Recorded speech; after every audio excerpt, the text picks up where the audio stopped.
For generations, Somalis have looked inland for their livelihood. But President Hassan Sheikh Mahmoud says the nation's true destiny lies elsewhere, in the vast blue waters lapping at its shores.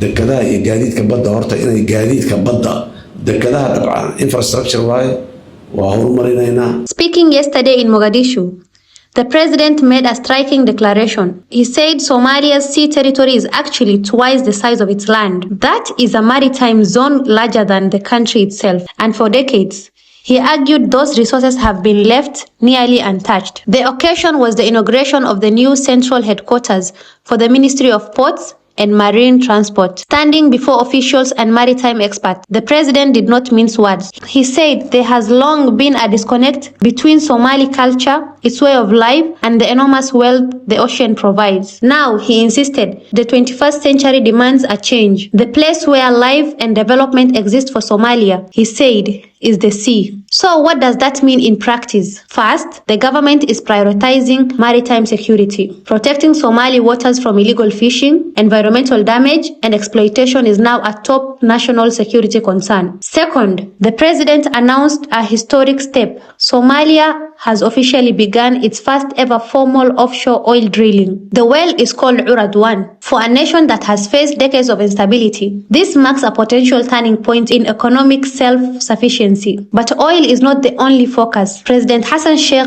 stressed that marine conservation is equally vital. He warned that resources must be managed sustainably so that future Somali generations can also benefit. Preventing environmental destruction, he said, it's not optional, it is essential. The government is now working on long-term plans to manage maritime resources wisely. The vision is clear: transform the Somali Sea from a neglected frontier into the backbone of the national economy. For a country with one of the longest coastlines in Africa, this shift has been a long time coming. Yesterday in Mogadishu, President Hassan Sheikh Mahmoud signaled that Somalia is finally ready to sail.